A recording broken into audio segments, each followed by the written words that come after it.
Focus. Autofocus. Okay. This is my Toshiba Qosmio X505-Q8102X. It was a model that came out from Toshiba roughly around the same time that the X700 series was coming out.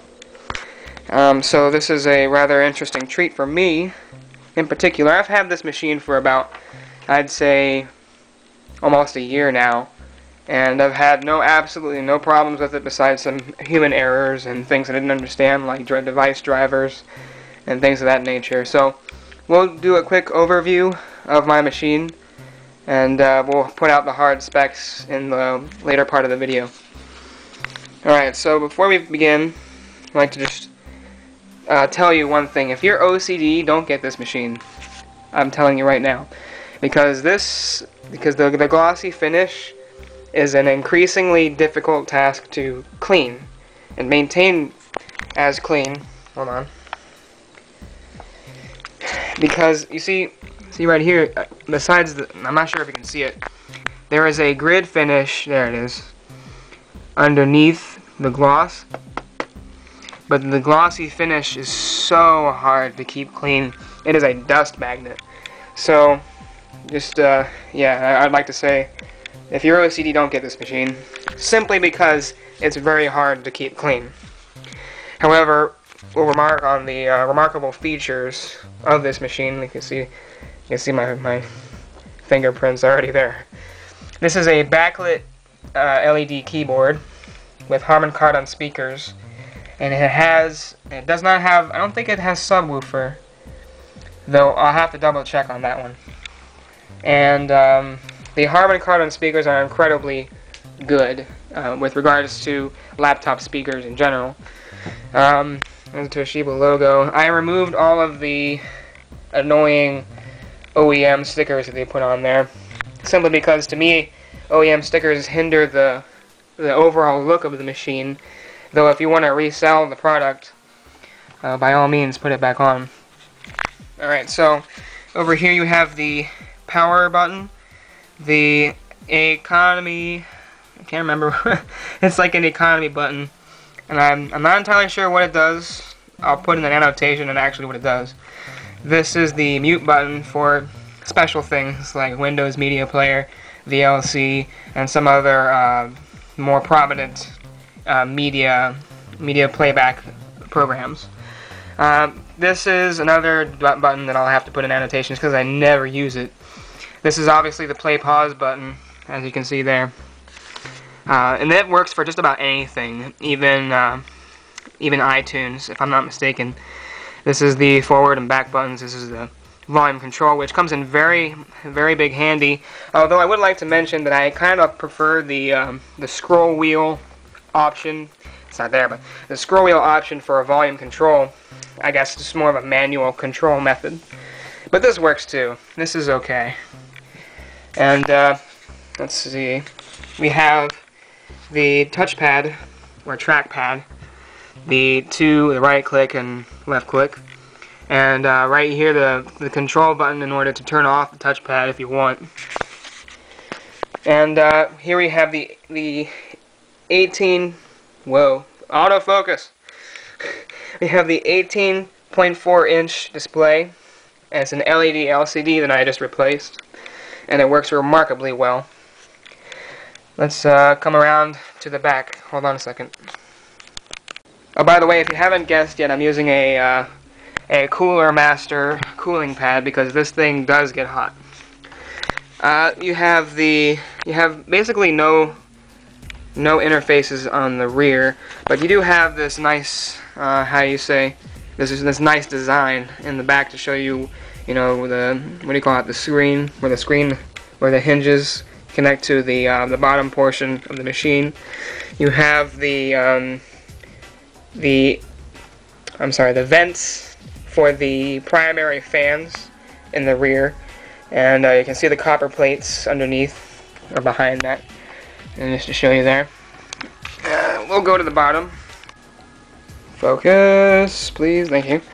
And so we have the fan design, the two holes for the fans, which you really do need to keep clean, because it's very hard, again, to keep clean this portion. It gets very dusty. This is where your memory modules go. This is where your this configuration can hold 2 hard drives, obviously laptop size, and this is your secondary and this is your primary. Oops, sorry. This is your secondary. This is your primary. This is your battery. This is the 10.8 volt lithium-ion battery. It's humongous. And there's your OEM sticker. There's your model number and all the other disclosed information that they have. Obviously your Wi-Fi certification sticker. And we'll go back to the side panels. Alright, I'm not sure if you can see this. I might brighten up the video for once. But this is your headphone. This is your 3.5mm headphone jack. This is your 3.5mm microphone jack. This is a spare...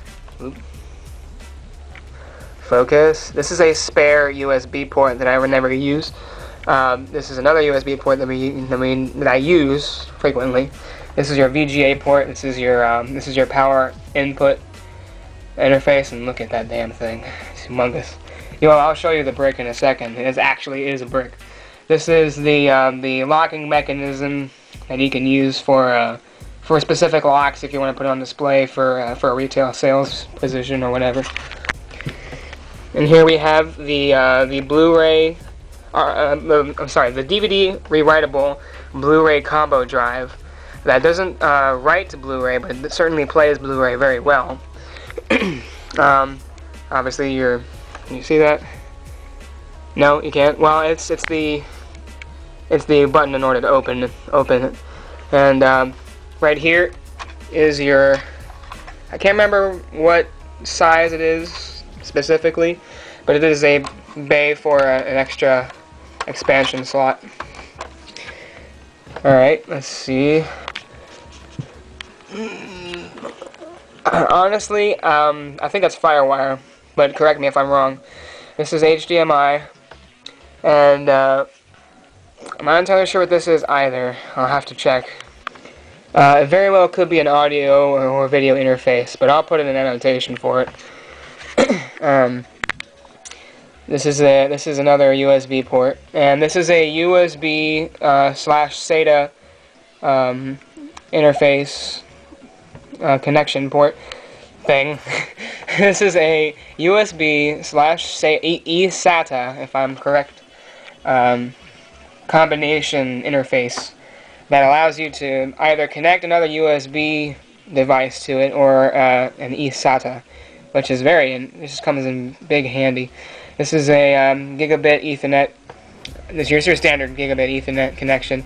I think it's one of the higher end ones, but I'll have to double check about that again. If you want, I can put an annotation.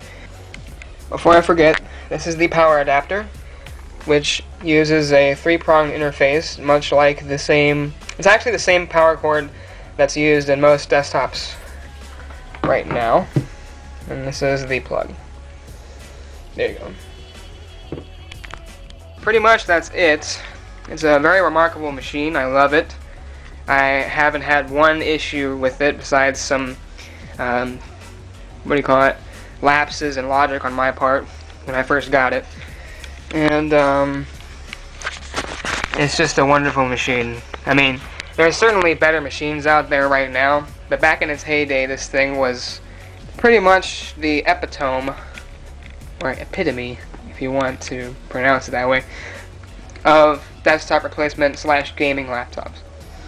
And I'm gonna put in some video footage of the HD video that it records with fraps for gaming purposes, and I won't show you any movies, but again, it does play Blu-ray, DVD, and writes DVD, and it also just for proof, it also does oh, I guess it doesn't, but it doesn't say here, but it also has a light scribe, so if you actually want to do that, that's what it's good for too.